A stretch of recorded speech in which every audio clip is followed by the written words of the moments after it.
Des cafés comme ça, il y en a de moins en moins.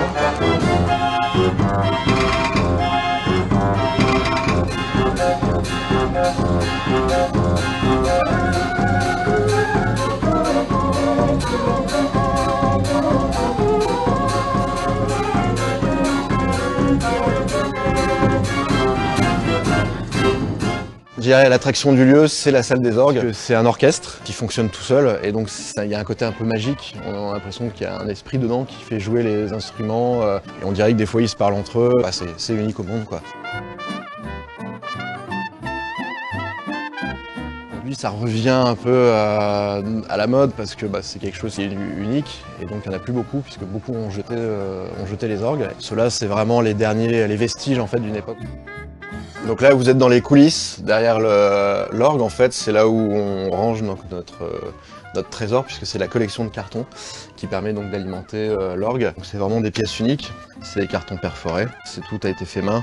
Et on a un peu de tout, quoi. On a des steps, des tangos, des rumbas, des valses, principalement des valses. Et donc là, je vais vous mettre, pourquoi pas, une petite marche.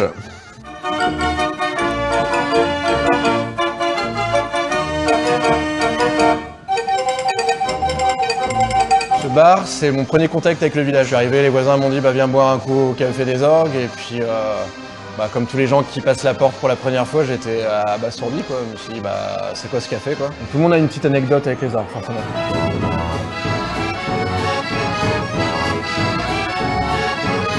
On a retrouvé des plans de chapiteaux. Bon, l'idée c'était d'animer les villages, les mariages, les fêtes de famille. Albert qui a récupéré les orgues de son père après la guerre, donc il a été déporté, il est revenu vivant. Et il a récupéré les orgues de son père, il a continué l'activité jusqu'à rencontrer Claire, qui était la fille du patron de ce café. Et il a déposé ses orgues dans la salle, qui était une ancienne tuerie à cochons, et c'est devenu le café des orgues. On passe après une génération qui a vécu, qui a une histoire, il y a des valeurs. Une grosse responsabilité, quoi, de perpétuer aussi cette tradition, la réputation de l'établissement, et puis de aussi porter l'histoire de ces gens, quoi. Donc en fait, on contrôle l'orgue du milieu avec l'accordéon, avec ce boîtier. Il y a tous les cartons façon électronique. Et donc c'est une playlist, c'est un peu notre Spotify de l'époque, quoi. Bon, j'avoue, toute une après-midi avec les orgues dans les oreilles, mais on est content d'arrêter l'orgue à la fin de la journée. Ouais.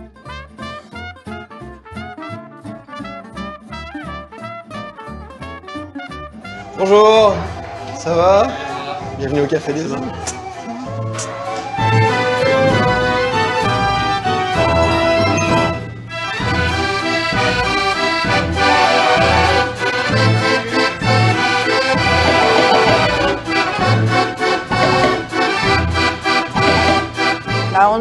C'est différent, les sons, la piste qui va bien danser, il n'y a plus ça ici. Hein. Ça n'existe plus ça ici. Hein. C'est surprenant. Et on a 3 magnifiques orgues qui sont uniques en France.